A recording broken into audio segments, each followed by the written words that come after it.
Oke, assalamualaikum. Selamat datang di channel YouTube Tachi Dirjo.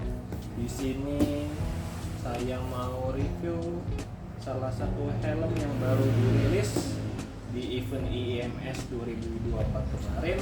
Salah satunya itu adalah helm full face terbaru dari KYT untuk kebutuhan balap ya. Ini udah dipakai juga di MotoGP tahun lalu, tahun 2023, dan baru dijual secara resminya tahun 2024 ini. Tapi sebelum Mas Pro itu kemarin mereka buka PO ya. Jadi ada dua helm, yang satu kayak TTRZ, itu helm half face ya, itu seperti kayak TTT Course versi half face-nya. Lalu yang kedua ini adalah si KYT KX1 Race GP. Nah, sini bisa dilihat ya, KYT KX1 Race GP ini saya PO yang Bastian ini replika seri Mandalika GP. Ini ya, bisa dilihat ya. Saya size M, saya emang lingkar kepalanya biasa suka pakai M. Di sini juga tertulis dia sudah SNI ECE 2206 dan dia sudah FIM homologated ya. Jadi benar-benar sama seperti yang dipakai oleh Enea Bastian ini di MotoGP yang sedang berlangsung saat ini. Oke, seperti ini penangkapan dari boxnya. Tampakannya beda ya dari seri-seri KYT yang biasanya ya. Ini beda sendiri ya. Oke, langsung aja kita unboxing helmnya.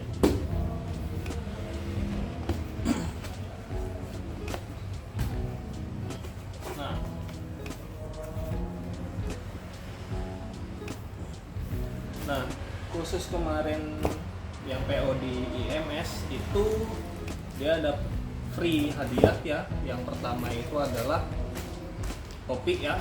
Ini topinya juga bagus.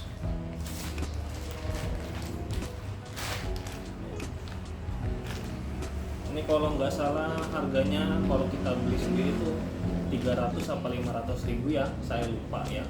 Oke, bagus banget. Bordirnya tebal. Kita singkirin dulu. Terus yang kedua ini dapat goodie bagnya KYT ya. Ini bagus juga. Kita singkirin dulu. Lalu untuk setiap paket pembelian dari KX1 Race GP dia sudah include dengan pin lock ukuran 120 ya. Ini yang udah paling maksimalnya ya, 120. Biasanya kan kalau untuk helm daily pakainya pin lock 70, ini dia pin lock 120. Oke, kita singkirin dulu. Nah, seperti biasa ya, ini kitabnya dapat stiker. Nah, jadi untuk KX1 Race GP atau TTRZ itu kita dapat free ongkir Jabodetabek. Tapi kemarin itu saya inisiatif ngambil sendiri. Saya dihubungin sama orang dari Jakarta Helmet Gallery ya, di Jalan Panjang, daerah Kebonjeruk. Itu saya ditelepon hari Sabtu, hari Minggu tanggal 7 April itu dia terakhir buka. Saya dihubungin itu tanggal 5 Jumat sore, dikasih tahu udah bisa diambil atau mau dikirim. Saya putusin buat untuk diambil sendiri aja karena udah mau mepet lebaran, jadi takutnya nyampainya nggak tahu kapan atau mungkin handlingnya kurang hati-hati ya. Jadi saya putusin untuk ambil sendiri aja. Ini saya PO untuk yang, jadi harganya ini untuk varian solid atau warna polos itu dia di angka 7,5 juta. Lalu untuk yang replika pembalap baru ada Bastian ini ya, setahu saya Bastian ini yang regular season yang dipakai tahun 2023 yang warnanya corak-corak ungu itu, sama yang special livery di Mandalika GP. Nah kebetulan saya itu emang ngincernya yang Mandalika GP ya, jadi ya alhamdulillah dapet setelah nunggu hampir 2 bulan. Oke, kita angkat helmnya ya. Sarungnya sih saya sih harapnya dapatnya sling bag ya, atau kayak tas lempang gitu ya. Secara kan ini helm premium top tiernya dari KYT, tapi ternyata sarungnya sama aja kayak NZ Race, NX Race, NFR, R2R, bahkan NFJ juga sama sarungnya seperti ini. Oke, nggak apa-apa, kita singkirin dulu boxnya.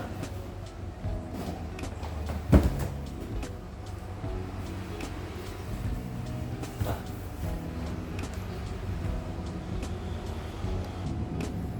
oke, ini dia ya, helmnya sudah dikeluarin dari dusnya semuanya. Ya standar aja sih sarung ini.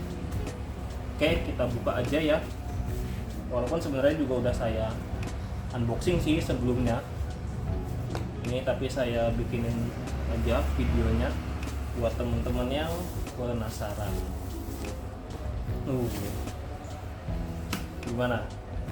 Sudah mulai terlihat penampakannya?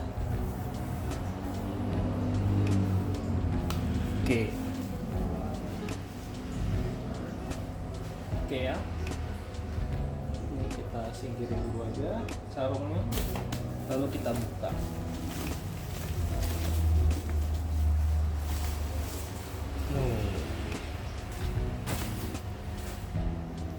Oke, gimana ya, seperti inilah penampakannya. Oke.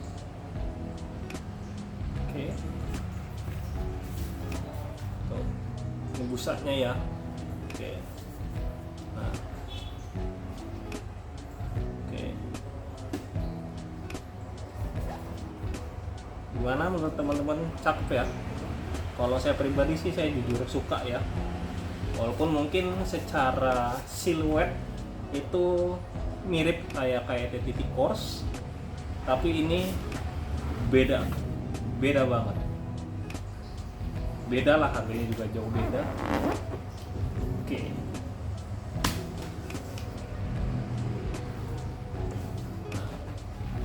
Ini dia.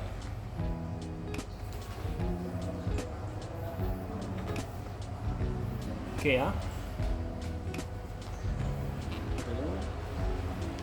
Tuh. Nah.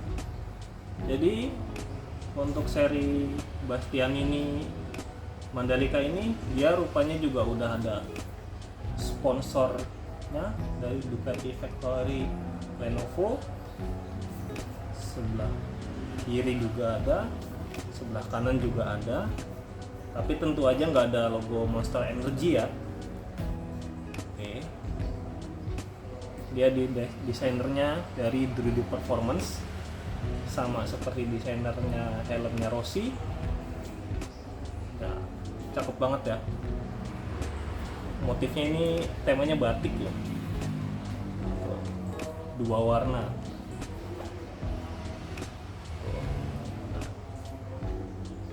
Untuk ventilasi jidat ada 1. Oke. Nah ini nih yang sering dibilang sama helmet lovers, ini sangat mirip kayak TT Course. Secara desain ya mirip, tapi tetap aja ini beda, jadi nggak bisa saling pakai ya.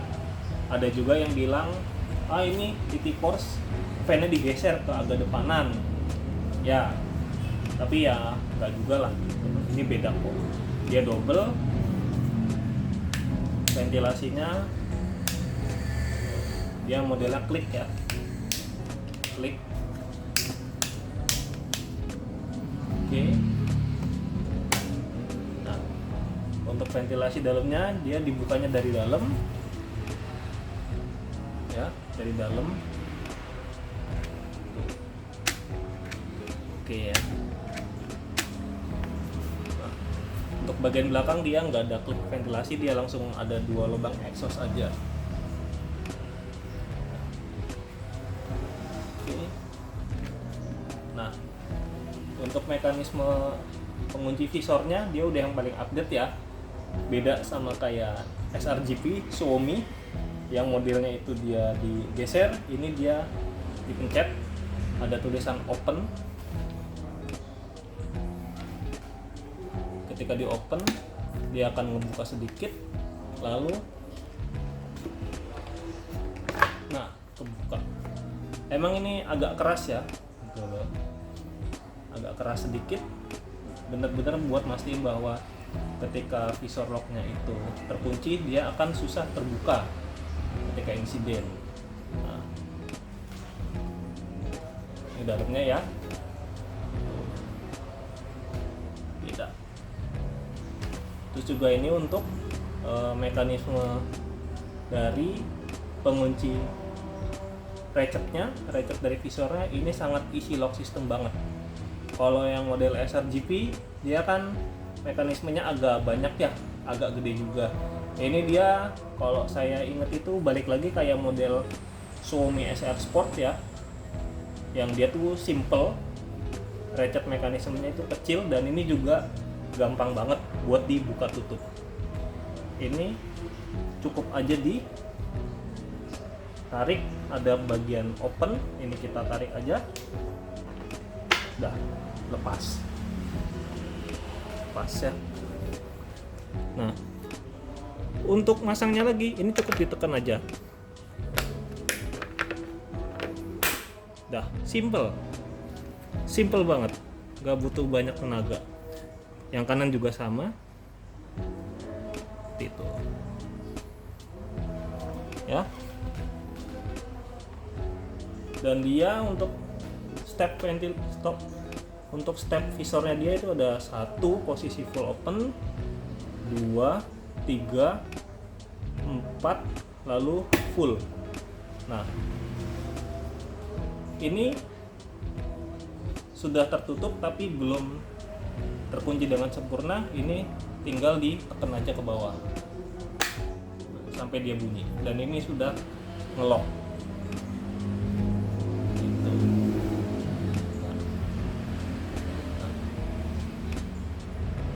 Untuk bagian inner padnya atau bagian busa dalamnya, dia ini sekilas ini kalau teman-teman udah pernah lihat atau udah pernah punya kayak TR2R itu dia agak mirip ya.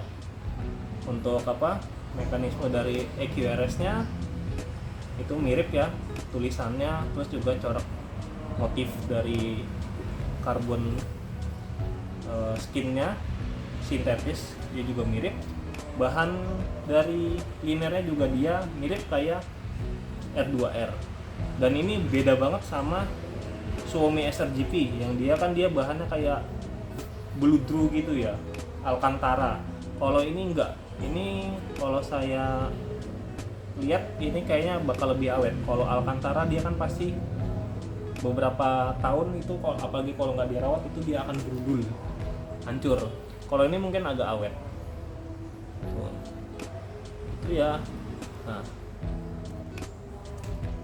untuk strapnya juga dia mirip lah sama kayak TR2R.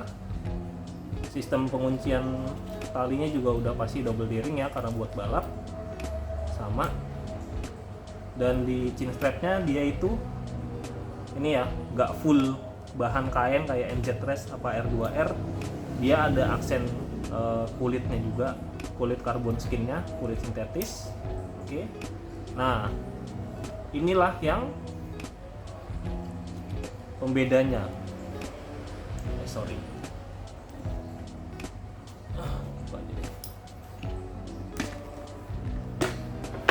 Nah, inilah dia. Kalau teman-teman bisa lihat, nah dia ini udah film ya,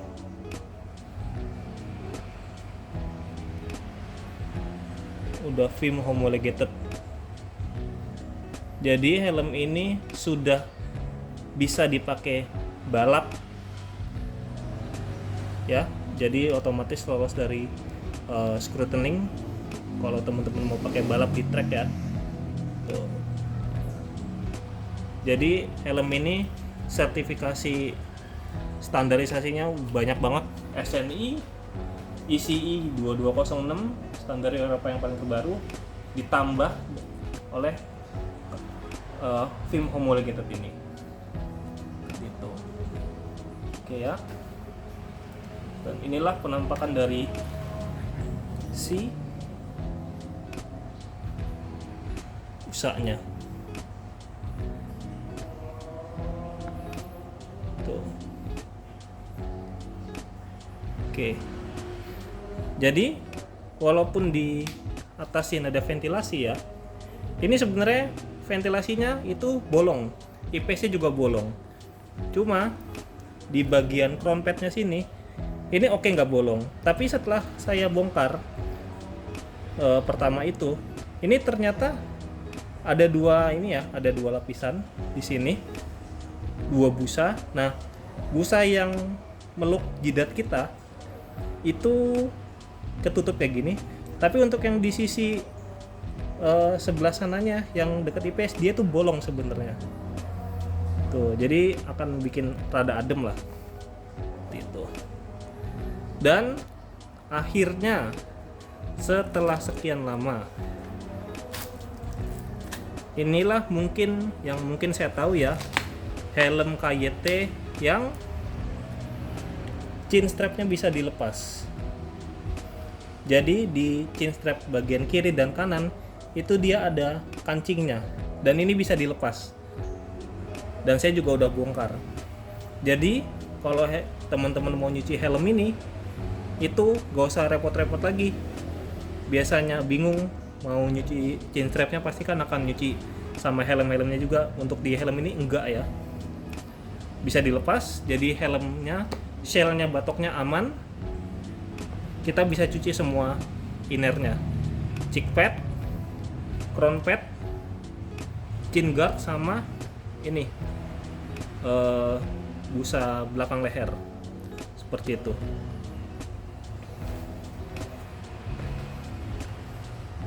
Oke ya. Oke. Saya pasang dulu.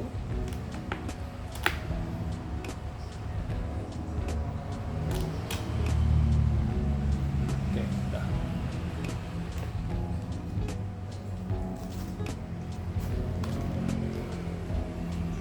Oke ya. Nah, jadi inilah kurang lebih penampakan atau review singkat ya, impresi pertama unboxing dari si KX1 Race GP ini.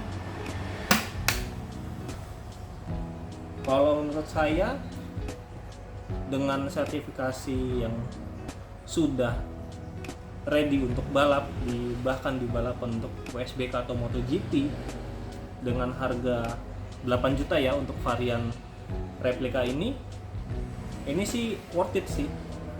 Kalau dibandingin sama HJC Arpa 1N yang sama-sama udah FIM homologated, ini lebih worth it sih. Atau kalau misalnya teman-teman mau yang cari lebih murah, ada juga merek LS2, itu tipe Thunder GP Carbon ya, cari yang udah FIM homologated juga. Itu dia yang karbon aja harganya sekitar nggak nyampe 7 juta ya, seperti itu. Jadi untuk helm yang sudah tersertifikasi FIM homologated di bawah 10 juta itu pilihannya juga udah cukup banyak. Jadi tinggal sesuai sama selera teman-teman aja, sama sesuai budget masing-masing juga. Seperti itu. Kalau saya sih emang suka KYT sih dari dulu. Gitu.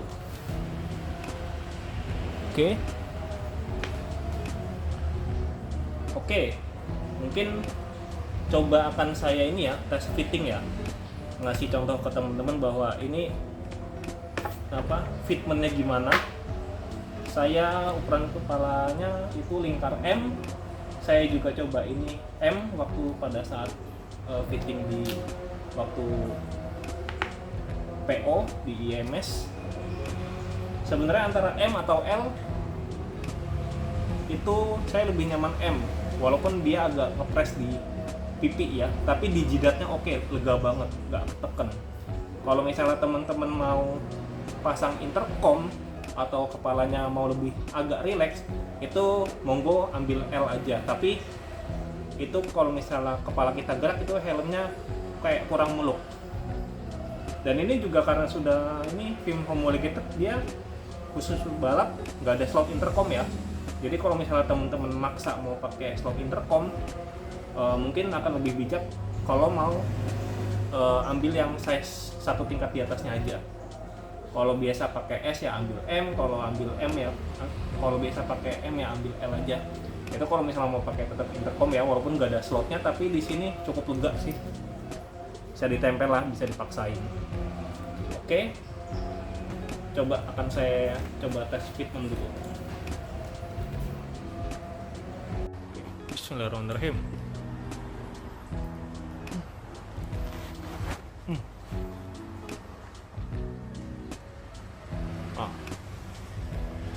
Oke. Lingkar kepala saya itu emang biasa pakai M ya. Makanya waktu nyoba di IMS kemarin itu saya ragu antara M atau L, tapi akhirnya tetap milih M karena ini kepala saya benar-benar meluk secara sempurna ya, nggak saya geleng-geleng itu nggak geser. Waktu nyoba L itu dia saya goyang-goyang gini tuh geser ya. Tuh. Nah, bisa teman-teman lihat ini ngejepit di pipi, saya akuin. Tapi untuk di jidat, untuk di bagian tengah dan untuk di bagian belakang itu nggak ada bagian yang kopong atau neken secara berlebihan. Jadi semuanya itu pas. Tuh. Dan ini helm ketika dipakai berasa enteng. Kalau tadi saya angkat pakai satu tangan itu berasa beratnya, agak berat. Tapi setelah dipakai itu ini enteng. Walaupun secara berat, secara spek itu 1450 gram ya, plus minus 50 tergantung ukuran shell size dan juga IPS size sama juga ukuran busa helmnya. Ini penampakannya, saya tutup. Tampak depan, tampak samping, foto.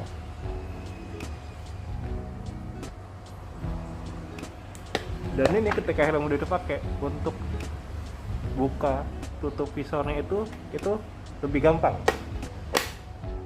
Tutup, buka ya. Apa lagi?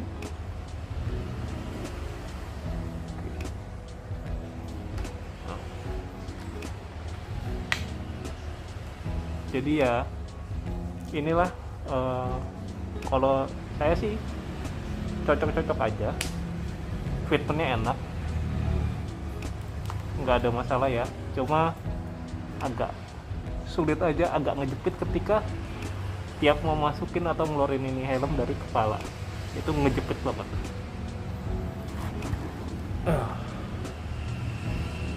Oke. Dia mau yang karbon juga ada, harganya 9 juta.